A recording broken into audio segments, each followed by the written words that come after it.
Hello student. तो आज हम लोग डीओयू चार्ट से रिलेटेड कंपाउंड का स्ट्रक्चर देखने जा रहे हैं। ठीक है, तो सभी लोग इधर ध्यान से देखें। अगर हम लोग पहला स्ट्रक्चर इसमें लेते हैं C6H6, ठीक है। इसका नाम सभी लोगों को पता होगा कि इसको हम लोग क्या बोलते हैं, बेंजीन बोलते हैं। इसको हम लोग क्या बोलते हैं, बेंजीन बोलते हैं। और अगर आप इसका डीओयू निकालें तो इसका डीओयू कितना आ जाएगा, 4 आएगा। ठीक है, अब देखिए 4 डीओयू का मतलब सीधा हम बेंजीन रिंग ही बनाने की कोशिश करेंगे। अगर आप ओपन चेन स्ट्रक्चर में जाएंगे तो बहुत सारे बनेंगे, फिर साइक्लिक भी जाएंगे तो उसमें बहुत सारा पॉसिबिलिटी आएगा। तो जब भी आपके कंपाउंड का डीओयू 4 आता है या 4 से ज्यादा आता है और उसमें अगर कार्बन का संख्या 6 है तो आप देखेंगे कि क्वेश्चन में आपको ऐसा लिखा हुआ ही रहेगा कि आपको बेंजीन रिंग ही बनाने हैं या एरोमेटिक रिंग कंटेनिंग स्ट्रक्चर बनाना है। इसका मतलब वो हिंट करता है कि आपको बेंजीन ही बनाने हैं या उससे रिलेटेड कंपाउंड बनाने हैं। तो इसीलिए हम इसको ऐसे करके बनाते हैं। और बेंजीन का सभी लोगों को पता होगा कि बेंजीन एक 6 मेंबर रिंग होता है जिसमें अल्टरनेट डबल बॉन्ड होता है। ये बेंजीन हो गया, ठीक है। या बेंजीन का एक और स्ट्रक्चर को ऐसे भी ड्रॉ कर सकता है, लेकिन ये स्ट्रक्चर उतना ज्यादा फेमस नहीं है जितना कि ये स्ट्रक्चर है। ठीक है, तो हम लोग ऐसा भी बना सकते हैं। कारण क्या है कि ये जो स्ट्रक्चर है इसको हम लोग कैकुल्स स्ट्रक्चर बोलते हैं और इसको हम लोग देवार बेंजीन बोलते हैं। ठीक है, तो ये जो स्ट्रक्चर है इससे सारा प्रॉपर्टी जो बेंजीन मॉलिक्यूल का है वो डिसाइड नहीं हो पाता है, या आप ये कह सकते हैं कि एक्सप्लेन नहीं हो पाता। इसीलिए इस स्ट्रक्चर को उतना ज्यादा हम लोग प्रायोरिटी नहीं देते हैं। लेकिन अगर ऐसा भी स्ट्रक्चर बना हुआ तो आप देखेंगे कि इसका भी डीओयू कितना आ जाएगा, 4 आ जाएगा। तो जब भी हमें डीओयू 4 आएगा तो हम ऐसा बनाने की कोशिश करेंगे। ये एरोमेटिक होता है। ये कैसा है, एरोमेटिक रिंग है। अब एरोमेटिक रिंग क्या होता है इसे हम लोग आगे और अभी सीखेंगे। फिलहाल आप इतना याद रखना चाहे तो याद रख लें। ठीक है, तो एक तो ये बेंजीन रिंग हो गया। अब सोचें कि अगर हम लोग इसी से रिलेटेड और सारा स्ट्रक्चर बनाएं तो हम लोग अब क्या कर सकते हैं कि इसमें हम लोग कार्बन का संख्या बढ़ाते जाएंगे, हाइड्रोजन का संख्या भी क्या हो जाएगा, बढ़ता जाएगा। तो अब ऐसा सोचें कि अगर हम बेंजीन पे देखते हैं तो बेंजीन के हर एक कार्बन पे क्या है, एक एक हाइड्रोजन एटम लगा हुआ। क्या है, एक एक हाइड्रोजन एटम लगा हुआ। अब इसी हाइड्रोजन एटम को हम हटा हटा के क्या कर सकते हैं, और भी दूसरा दूसरा स्ट्रक्चर हम लोग बना सकते हैं। तो अब इसी के लिए हम लोग अब नेक्स्ट कंपाउंड लिख रहे हैं। अब ये बेंजीन से रिलेटेड ही रहेगा, सारा बेंजीन कंटेनिंग रिंग बनाएं। क्वेश्चन हम एक बार लिख दे रहे हैं, आपको इसी तरीके से बनाना। जैसे यहाँ पे क्वेश्चन रहेगा, right all structure of C8H10 कर सकते हैं आप, C8H10 कंटेनिंग एरोमेटिक रिंग। आपको एरोमेटिक रिंग कंटेनिंग इसका स्ट्रक्चर बनाना है, सारे पॉसिबल स्ट्रक्चर बनाना है। तो अब देखिए इसका हम लोग क्या करेंगे, C8H10 का सबसे पहला काम हमारा है इसका डीओयू निकालना। अब अगर आप इसका डीओयू निकाल रहे होंगे तो कितना आ जाएगा, 4 आ जाएगा। तो जैसे ही डीओयू 4 आए और क्वेश्चन में भी बोला गया है, ऐसे हम प्रायोरिटी भी इसी को देते हैं, बेंजीन रिंग बना देंगे। अब बेंजीन रिंग को कोई ऐसे भी दिखा सकता है, नहीं तो आप ऐसा ही दिखाना चाहें ऐसे दिखा दें। अब सोचे कि इसमें 6 कार्बन तो यूज हो चुका है, डीओयू 4 यूज हो चुका है, तब हमारे पास बच क्या रहा, सिर्फ एक कार्बन, ये 2 कार्बन बच रहा है। तो अब सोचे 2 कार्बन का पॉसिबल सब्स्टिट्यूएंट हम लोग बनाएंगे। तो 2 कार्बन का जो पॉसिबल सब्स्टिट्यूएंट बनता है वो या तो 2 मिथाइल बनेगा। ये सब चीज हम बहुत पीछे लेक्चर में रिपीट कर चुके हैं, तो इसलिए हम अब 2 मिथाइल को इसके ऊपर अरेंज कर रहे हैं। पहले सोचे 2 मिथाइल को कोई कैसे कैसे अरेंज कर सकता है, तो कोई इस तरीके से लिख सकता है इसका, ये जाइलिन कहलाता है। इस तरह के जो स्ट्रक्चर होते हैं उनका नाम क्या होता है, जाइलिन। एक को हम लोग बोलेंगे ऑर्थोजाइलिन, दूसरे को हम लोग बोलेंगे मेटाजाइलिन, तीसरे को लोग बोलते हैं पैराजाइलिन। तो 2CH3 से बेंजीन रिंग का यही स्ट्रक्चर पॉसिबल हो सकता है। अब सोचिए चूंकि 2 कार्बन था तो 2 कार्बन में एक और पॉसिबिलिटी आ सकता है हमारे पास, और वो पॉसिबिलिटी क्या था, इथाइल ग्रुप का था। तो इथाइल भी हम लोग लगा सकते हैं, आप ऐसे भी लगा सकते हैं, CH2CH3 भी कर सकते हैं। तो ये इतना सारा स्ट्रक्चर इसका बेंजीन रिंग कंटेनिंग हो सकता है। अब देखिए इसको कोई यहाँ रिपीट करेगा फिर से वो इधर आ जाएगा, फिर से यहाँ रिपीट करेगा तो इधर आ जाएगा। जाएगा, क्योंकि बेंजीन रिंग में ऑर्थो मेटा पैरा के रिस्पेक्ट में हम लोग ग्रुप को चेंज करते हैं। तो मेरे समझ से ये 4 स्ट्रक्चर आप सभी लोगों को समझ में आ गया होगा। तो अब कोई भी अगर हाइड्रोकार्बन आता 4 DOU वाला या 4 DOU वाला, तो उसमें आपको करना बस यही है कि एक बेंजीन रिंग बना ले जिससे आपका 6 कार्बन खत्म हो जाएगा। उसके बाद बचे हुए कार्बन का पॉसिबल सब्स्टिट्यूएंट सोचे, और वो हम सारा तरीका आपको पीछे ही बता चुके कैसे कैसे सब्स्टिट्यूएंट सोचना है। अगर आपको नहीं समझ आ रहा तब पीछे का लेक्चर भी देख सकते हैं। तो इस तरीके से फिर उसके ऊपर हम लोग क्या कर देंगे, अरेंज कर देंगे। तो आप एक खुद ट्राई से करें। अगर हम इसमें देते हैं C9H12, अब मान लीजिए ये स्ट्रक्चर है, इसको आपको बना के देखना चाहिए। अगर आप खुद से बनाना चाहे खुद से बनाएं, नहीं तो हम यहाँ तो सॉल्व कर ही रहे। इसका भी देखें DOU कितना आ गया, 4 आ गया। अब अगर इसके बारे में हम देखें तो पहले तो हमें 6 का एक रिंग बना देना, बेंजीन रिंग हो गया, सर्कल भी हम लगा सकते हैं। उसके बाद सोचे कि इसके ऊपर 3 कार्बन जो है वो एक्स्ट्रा बच रहा है इस कंपाउंड में। तो 3 कार्बन का क्या क्या पॉसिबल सब्स्टिट्यूएंट है वो हम पीछे भी बता चुके हैं कि 3 मिथाइल बनेगा, फिर 1 मिथाइल और 1 इथाइल बनेगा, फिर एक आपका नॉर्मल प्रोपाइल होगा, दूसरा क्या हो जाएगा, आइसोप्रोपाइल हो जाएगा। तब उन्हीं सारे सब्स्टिट्यूएंट को हमें क्या करना, बस इसके ऊपर अरेंज कर देना है। तो आप अगर ध्यान से देखें तो कुछ ये इस तरीके का आ रहा होगा। एक हम ऐसे कर देंगे, बस सबका पोजीशन क्या करना, शिफ्ट करते जाना, नंबरिंग अलग हो जाएगा, कंपाउंड अलग माना जाएगा। तो ये कुछ इस तरीके से देखें यहाँ पे बन रहा हमारा। अब कोई सोचेगा क्या ये अलग हो गया क्या? अब अगर गौर से देखें तो इसका नंबरिंग आप कहां से करना चाहेंगे, 1 2 3 4 5 एक ऐसा रहा, तो कहेगा 1 2 3 4, तो ये सही नंबरिंग यही होगा, 1 2 3 4 होगा। आप सोचिए क्या 1 2 3 4 कोई नहीं लिखा है क्या? अब यहाँ देखें 1 2 3 4 ये लिखा चुका है, इसीलिए आपको ये वाला स्ट्रक्चर नहीं बनाना होगा, बल्कि इसके बदले हम ये स्ट्रक्चर बना सकते हैं। तो अब देखें ये स्ट्रक्चर आपको अलग आएगा, ठीक है। तो हमें ऐसा लग रहा कि ये 3 मिथाइल के साथ बेंजीन रिंग पे आप यही 3 पॉसिबल स्ट्रक्चर बना पाएंगे।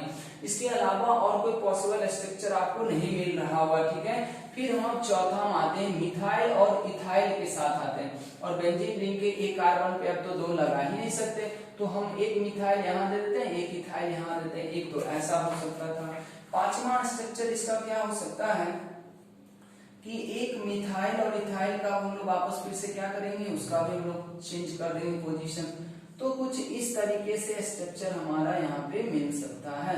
एक ऐसा हो गया। अब इसमें पॉसिबिलिटी खत्म हो गया, तो अब आ जाएंगे हम लोग इसके ऊपर। एक सब्स्टिट्यूएंट हमारा क्या हो सकता था, नॉर्मल प्रोपाइल, जहां मन करे वहां लगा दे नॉर्मल प्रोपाइल। और एक और क्या हो सकता है,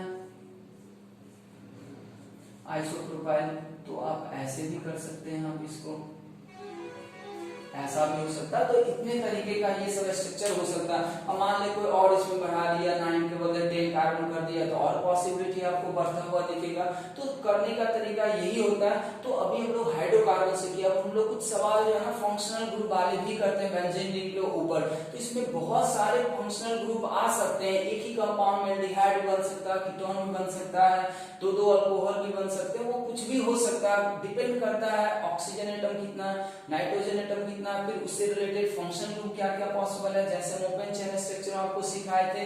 तो यहाँ पे स्पेसिफाइड स्ट्रक्चर बनाने आपको ज्यादा मिलेगा। अब ऑक्सीजन कंटेनिंग कंपाउंड है, तो आपको लगा इसका एल्डिहाइड बन सकता, कीटोन बन सकता, एसिड बन सकता, एस्टर भी बन सकता। तो वहां पे आपको क्वेश्चन में ही ज्यादातर लिखा हुआ रहेगा कि नहीं इसका हमें पॉसिबल एसिड बताइए, इसका हमें पॉसिबल एस्टर बताइए, इसका हमें पॉसिबल एल्डिहाइड बताइए, इसका पॉसिबल कीटोन बताइए। कुछ इस तरीके के सवाल रहेंगे। तो हम एक साथ लिखेंगे तो ढेर सारा स्ट्रक्चर बने, इसलिए उसमें क्या होता है कैटेगरी दिया हुआ रहेगा। तो उसको भी हम लोग जल्दी से करते हैं, इसको पहले नोट करें सभी लोग जल्दी से। चलिए अब नेक्स्ट क्वेश्चन देखें, ये फंक्शनल ग्रुप से रिलेटेड क्वेश्चन है। C7H8O का कह रहा है पॉसिबल स्ट्रक्चर लिखिए। तो वापस हम लोग जल्दी से इसका क्या करेंगे, DOU निकाल लेते हैं। इसका अगर आप DOU निकाल के देखें तो ऑक्सीजन को तो आप ऐसे ही इग्नोर कर देंगे।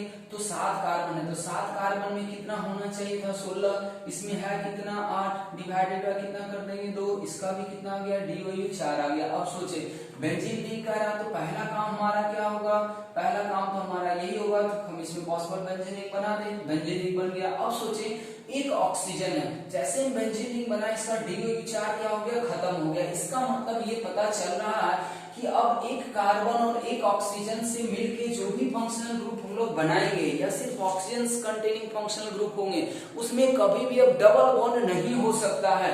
कारण क्या है कि DOU 4 होने का मतलब ये यहाँ तक पूरा कंज्यूम हो चुका है। तब सोचिए कि ऐसा कौन है फंक्शनल ग्रुप है जिसमें ऑक्सीजन सिर्फ होगा और हाइड्रोजन से हम लोग बना सकते, तो अल्कोहल आ सकता है। एक ही इसका मतलब कि एक तो हमारा कार्बन है तो उसका मिथाइल बना सकते हैं, और दूसरा हम लोग क्या कर सकते हैं, इसका अल्कोहल बना सकते हैं। एक तो हमारा ऐसा स्ट्रक्चर हो सकता है, दूसरा कोई क्या कर सकता है कि इसी को क्या करेगा, रोटेट करेगा। रोटेट करने का मतलब ये कि OH को हम लोग इस तरीके से कर सकते थे।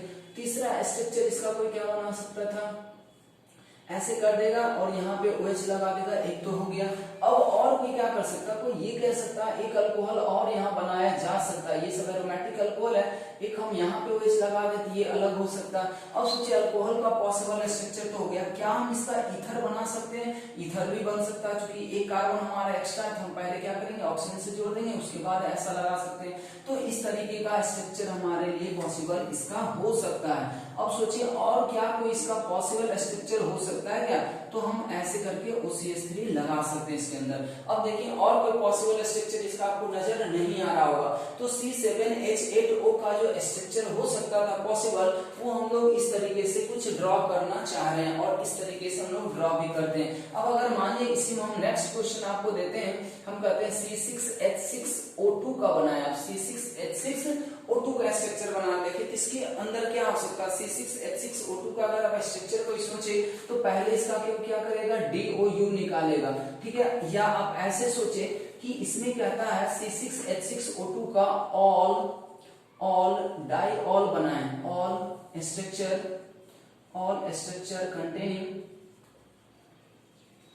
containing डाई 2OH ग्रुप, या कोई इसको डाइहाइड्रोक्सी भी बोल सकता है। 2H ग्रुप का मतलब डाइहाइड्रोक्सी बोल रहा है। ऐसा हम क्यों कह रहे हैं, तो अब जब भी इसका DOU निकालेंगे तो अभी भी वापस इसका DOU कितना आ रहा है, 2 आ रहा है, तो DOU 2 आ गया। हमें चूंकि 2OH ग्रुप कंटेनिंग स्ट्रक्चर ही बनाने थे, इसलिए सोचेंगे कि अब 6 कार्बन है तो कार्बन भी एक्स्ट्रा नहीं बच रहा है। अब एक ही उपाय है हमारे पास, सिर्फ क्या हो सकता है, OH, तो एक OH को हम ऐसे लगा दें, एक स्ट्रक्चर ये बन सकता था। दूसरा स्ट्रक्चर इसका कोई ऐसा भी तो बना सकता है, OH को यहाँ और यहाँ लगा दें। तीसरा स्ट्रक्चर को OH का ऐसा बना सकता है, ठीक है। तो OH कंटेनिंग तो ये इसका 3 स्ट्रक्चर ही होगा। लेकिन अगर सारा स्ट्रक्चर रहता तो एक स्ट्रक्चर ऐसा हो सकता था, लेकिन ये 2 OH कंटेनिंग नहीं होगा, ये इस तरीके से कुछ हो सकता था, परऑक्साइड टाइप का स्ट्रक्चर, ठीक है। तो चूंकि हमें ऑल डबल बॉन्ड ये 2OH ग्रुप वाले करें तो 2OH ग्रुप कितने में है, 3 में, इसलिए हम लोग इन्हीं तीनों को ले रहे हैं। अगर टोटल पॉसिबल स्ट्रक्चर बोलेगा तो ये ऑब्वियस स्ट्रक्चर इंक्लूड करेंगे। तो इस तरीके से हम लोग स्ट्रक्चर ड्रॉ कर सकते हैं। अगर हम इसी में अगला सवाल आपको दें, अब देखिए हम लोग अब जो हम लोग कंपाउंड लेने जा रहे हैं उसमें एक से ज्यादा पॉसिबल फंक्शनल ग्रुप हो सकते हैं। तो इसमें हम लोग क्या करेंगे ना, कैटेगरी लगाएंगे कि इसमें सिर्फ हमें यही स्ट्रक्चर चाहिए। जैसे अगर माने आपको नेक्स्ट स्ट्रक्चर दिया जाए C7H6O2 का, C7H6O2, इसका कह रहा है ऑल पॉसिबल एसिड बनाए और ester, all possible acid and ester दोनों बनाने हैं आपको, ईस्टर भी बनाना है और क्या करना है, एसिड भी बनाना है। अब कुछ समय के लिए इसको ट्राई करें, फिर हम लोग देखते हैं क्या हो सकता है। ये H3 आएगा, ईस्टर बनाना है, एसिड H7H6O3, इसको बना के देखिए जल्दी से, फिर हम करते हैं। अब जैसे देखिए ये जो स्ट्रक्चर है हमारा, इसमें हम लोग क्या कर सकते हैं, C7H6O3 है, तो इसका अगर आप DOU निकालते हैं तो इसका DOU कितना आ रहा होगा, इसका DOU मेरे समझ से 5 आएगा। अब देखें DOU क्या हो गया, 4 से ज्यादा आना शुरू हो गया। इसका मतलब ये हुआ कि अगर हम बात करते हैं एसिड स्ट्रक्चर का, सिर्फ हमें क्या लिखना, एसिड, या तो आपको एसिड पूछ सकता है या फिर एस्टर, इसमें एल्डिहाइड भी पूछे जा सकते हैं, एल्डिहाइड भी लिखेंगे।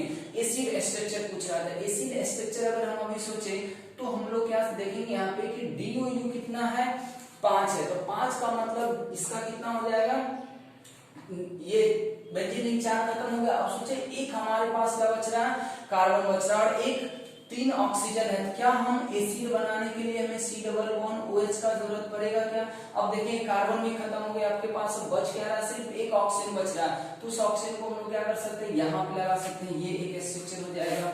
दूसरा स्ट्रक्चर ऐसा भी हो सकता है, दूसरा स्ट्रक्चर कोई ऐसा भी लिख सकता है, इसमें कोई OH को यहाँ दे देगा। तीसरा स्ट्रक्चर इसका ऐसा भी लिखा जा सकता है, C डबल बॉन्ड OOH और यहाँ पे क्या कर देगा OH, ऐसा हो सकता है। 3 स्ट्रक्चर एसिड का आ सकता है। या आपको इसमें कह सकता था कि हमें इसका वैसा एसिड बताइए जिसमें इंट्रामॉलिक्यूलर या हाइड्रोजन बॉन्ड है, तो इस स्ट्रक्चर में हम लोग क्या लिख सकते हैं, intramolecular H bond, intramolecular H bond. ये इस तरीके के बीच क्वेश्चन पूछे जा सकते हैं। इसमें क्या बनेगा, इंटर बनेगा, इसमें भी इंटर बनेगा, तो इंट्रामॉलिक्यूलर वाले एक H ये एक ही हो सकते हैं, ठीक है। तो इस तरीके से भी हम लोग कर सकते हैं। आप इसका पॉसिबल स्टर ड्रॉ करने की कोशिश करें, फिर हम लोग करते हैं उसको।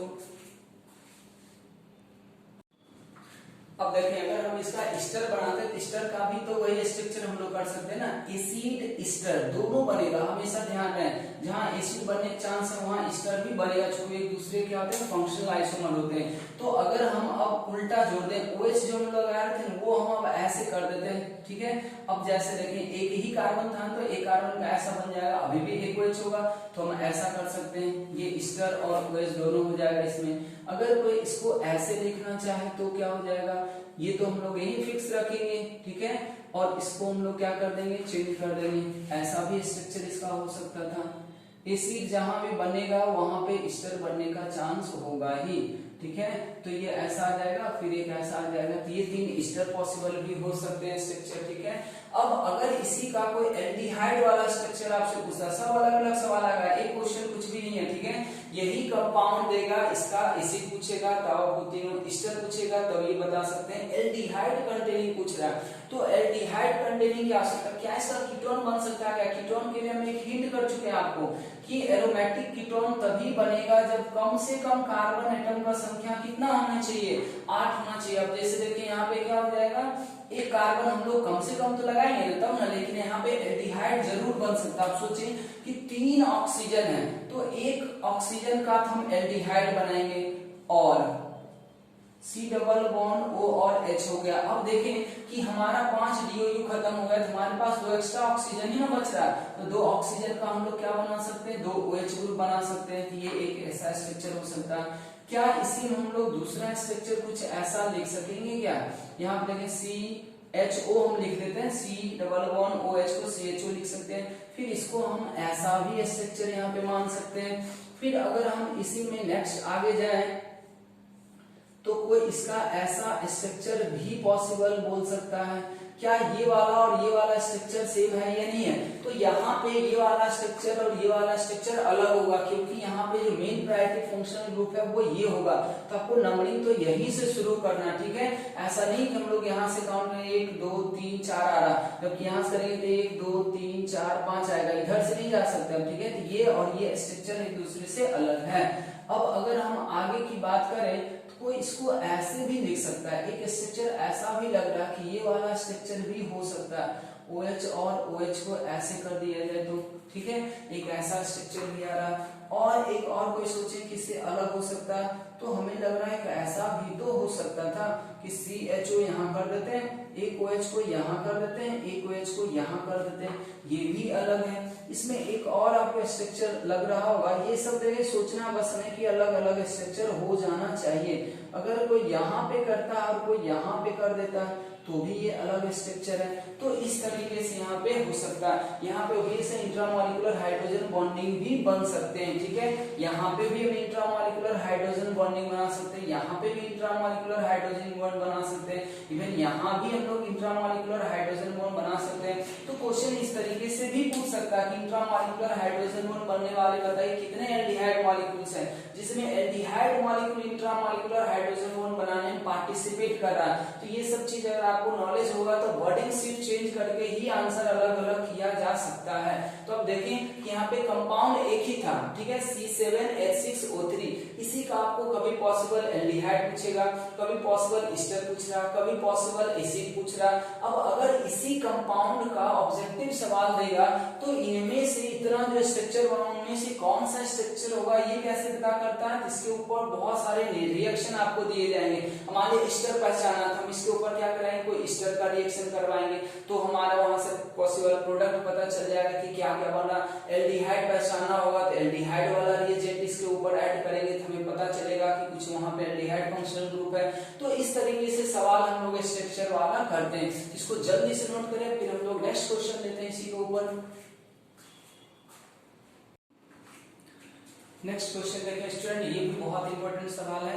अगर हम इसको बनाएं तो ये DOU आप देखिए कितना आ रहा है, तो DOU इसका भी कितना आ रहा है, तो हम लोग अगर यहाँ से देखें तो आप निकालने का तरीका जानते भी हो, नाइट्रोजन को एक हटा देंगे कितना बच जाएगा 8। अब सोचिए यहाँ पे 7 कार्बन, तो 7 कार्बन के अल्कीन अगर होते तो कितना हाइड्रोजन होता 16। फिर से यहाँ कितना आ रहा 8 आ रहा, डिवाइडेड कितना करेंगे 2, तो मेरे समझ से यहाँ पे भी आपको कितना मिल रहा है 4 ही DOU आ रहा है। अब सोचिए कि अगर ये 4 DOU आ गया तो हमें क्या करना है, पहले तो हमें एरोमेटिक बोला, इसका मतलब एक बेंजीन रिंग तो बनाना ही बनाना है। तो जैसे बेंजीन रिंग बना दिए हमारा 6 कार्बन भी यूज हो गया, 4 DOU भी खत्म हो गया। अब सोचिए बच रहा है 1 कार्बन 1 नाइट्रोजन, तो 1 कार्बन 1 नाइट्रोजन से आप क्या क्या बना सकते हैं, तो हम सोच रहे हैं ये कि अगर हम एक NH2 ग्रुप को जोड़ देते बेंजीन रिंग के ऊपर तो यहाँ पे एक मिथाइल भी जुड़ सकता है। पॉसिबल हम लोग पहले एनिलीन बनाने की कोशिश करते हैं, सब्स्टिट्यूटेड एनिलीन, बेंजीन के ऊपर NH2 को हम लोग क्या बोलते हैं एनिलीन। तो एक तो ऐसा हो सकता है, दूसरा कोई ये भी कह सकता था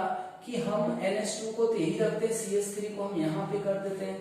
तीसरा कोई हमें ये बता सकता है कि ये NH2 है कि स्ट्रक्चर प्रेडिक्ट करने वाले बहुत बार सवाल पूछे गए हैं, तो इस तरीके से ये हो सकता है। फिर चौथा स्ट्रक्चर कोई क्या कर सकता है, कोई कहेगा हम ऐसा भी तो कर सकते हैं कि जो हाइड्रो ये कार्बन वाला ग्रुप था उसको हम यहाँ पे ना जोड़ के इसी NH2 के ऊपर सब्स्टिट्यूशन कर देते हैं, कैसा भी हो सकता है। या फिर कोई ऐसा भी कर सकता है कि हम ऐसा करते हैं कि ये CH3 जो है ना कार्बन पहले इसको यहाँ पे लगा देते हैं, फिर इसको हम लोग क्या करते हैं ऐसा लगा देते हैं। ये सारा पॉसिबल इसका स्ट्रक्चर है। अब अगर आप ध्यान से देखें इसके अलावा आपको और कोई दूसरा बनता हुआ स्ट्रक्चर नहीं दिख रहा होगा, तो इस तरीके से हम लोग इन सब कंपाउंड का स्ट्रक्चर करते हैं। उसी तरीके से अगर हम आपको नेक्स्ट क्वेश्चन देते हैं, हम कहते हैं C8H8O है, ठीक है, C8H8O है, तो अब इसका बताइए क्या क्या पॉसिबल स्ट्रक्चर हो सकता है। तो अब अगर इसका DOU निकालें तो इसका DOU कितना है, ऑक्सीजन को हम ऐसे ही इग्नोर कर देते हैं, तो मेरे समझ से ये आएगा 18 - 8, इसका DOU कितना आ रहा 5 आ रहा।